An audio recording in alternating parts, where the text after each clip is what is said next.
You're standing in line at your usual grocery store. Cart half full, but the total? Way over budget. And what's worse, you couldn't even find half the stuff on your list. No eggs, no canned soup, even toilet papers down to the weird off-brand kind. You think it's just bad luck, but it's not. Because it's not just your store. From coast to coast, the biggest names in American retail, stores we've trusted for decades, are cracking under pressure. One by one, they're shrinking. Shelf space, hiking prices, laying off workers, and in some cases, quietly closing doors. And yet, most folks don't even see it coming. This isn't panic, this is a pattern. In this video, we're breaking down 10 major U.S. retail chains that are on the brink, what's causing their collapse, how it affects your grocery trips, and what to do before your local store becomes the next ghost shell. Number 1. Rite Aid. You're sick. Not serious, just a cold. But you need cough syrup, tissues, maybe something for the fever. So you head to the corner Rite Aid. Same one you've been going to for years. Only, it's closed. Windows papered over, lights off. A dusty sign taped to the glass. This location is now permanently closed. You stand there for a second. Not shocked exactly, but unsettled. And it's not just this store. Rite Aid, once the third largest pharmacy chain in the U.S., is collapsing. Over 1,200 stores are being sold off or shut down completely. Quietly, one neighborhood at a time. They filed for bankruptcy again in late 2023, dragged down by over $3 billion in debt and thousands of opioid-related lawsuits. Now it's 2025 and the fallout is fully here. Shelves went half-stocked months ago. Staff hours were cut. Prescriptions delayed. Then whole stores vanished overnight. But here's the real gut punch. For millions of people, especially seniors, low-income families, and folks without a car, Rite Aid was the only nearby option. The place you picked up meds, diapers, a quick snack, or toilet paper when it mattered. Now, those people are being funneled into bigger chains that are further away, more expensive, or just overloaded. And it's more than an inconvenience. It's a vulnerability. Because once that little safety net disappears, everything gets harder. Sicker, slower. Even if you don't shop there often, the collapse of a local pharmacy hits deeper than empty shelves. It signals something breaking in the foundation, something we've taken for granted. And the truth? Once a chain like this falls, it doesn't bounce back. Not at $5 a gallon gas. Not with layoffs. Not with shrinking foot traffic. So next time you pass a Rite Aid still open, take a mental note, because the lights might not be on much longer. Number 2, Joann Fabrics. You walk into Joann's thread, or maybe buttons. Maybe you don't even need anything. You just want to be surrounded by the soft clutter of fabric rolls and seasonal wreaths that smell of cotton and glue sticks, the quiet calm of it. But now, you walk in, and it feels like a clearance funeral. Half the aisles are blocked off. Signs scream, 50% off, final days. The workers don't make eye contact. Shelves are thinning by the hour, and in the middle of all that color and texture, there's this dull, heavy feeling. Because Joann Fabrics isn't just having a sale, it's closing down, for good. After nearly 80 years, Joann filed for bankruptcy again in early 2024, and by spring of 2025, they announced it. All 800 stores are shutting down, every last one. This isn't a pause, it's the end. For small-town America, that hits harder than people realize. Joann's was where retirees taught quilting circles, where parents grabbed last-minute poster boards at 9 p.m., where DIY brides hunted for ribbon on a budget. It wasn't glamorous, but it worked. It filled a quiet, creative gap. Now, that gap is growing. The company tried everything, restructuring, rebranding, online pivoting, but sales kept falling. Hobby spending dropped as inflation squeezed family budgets. And big box stores like Walmart and Amazon ate into what little margin they had left. But this isn't just about crafts. It's about the spaces we're losing. The gentle, slower places. The mom's Saturday stop places. The ones that don't scale well on TikTok or fit in a strip mall next to a vape shop. When Joann goes, it doesn't make headlines. But for millions, it quietly erases a piece of normal life, of comfort. So if you got one nearby, maybe go one last time, not to stock up, just to stand in that space before it's gone. Because next month, it might just be an empty lot with a for lease sign flapping in the wind. Number 3, Macys. It starts like this. You walk past the mall, glance up at the red Macys sign, and something feels off. You go in anyway, just to look around. But the perfume counters are empty, the escalators out, and half the mannequins are naked, shoved into a corner like they're waiting for eviction. This isn't the Macys you grew up with, and that's because it's not really Macys anymore. Not in the way it used to be. The company just announced plans to close. Another 66 stores by 2026 on top of the dozens they've already shut down. They're cutting nearly 2,350 jobs, calling it streamlining. But for most of us, it feels more like erasing. Macys was never just a store. It was where you bought your first suit, your kids' Christmas pajamas, that last-minute prom. Dress when everything else went wrong. For a lot of families, Macys was the place you went when you wanted to feel like you were doing something right, like you could afford a little pride. But behind the glass and sale signs, Macys has been bleeding for years. Foot traffic dropped.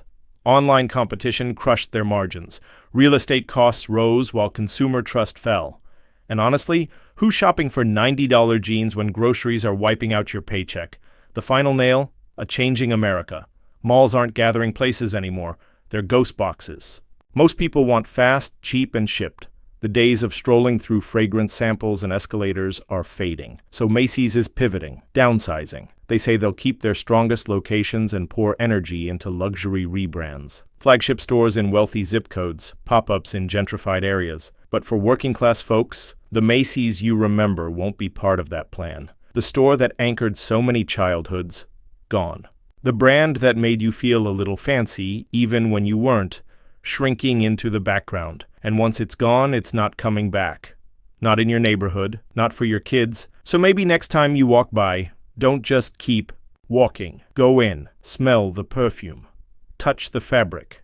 Let it mean something. Because these aren't just store closures, they're memory closures. And when the lights go out, it won't be the price tags we miss. It'll be the feeling that some places still tried to treat us like we mattered. Number 4, Forever 21. You remember the chaos. Loud music, neon signs, piles of jeans you had to dig through, the $7 crop tops, the $12 boots that somehow lasted 2 winters. Forever 21 was never high-end, but for a lot of us, it was accessible. A place where you could reinvent yourself without wrecking your bank account. Now, every Forever 21 in the US is gone. All 350 stores shuttered. Just like that. They filed for bankruptcy again in early 2025. Quietly, no big headlines, no farewell tour, just store after store going dark. The shelves are empty, the lights are off. What happened?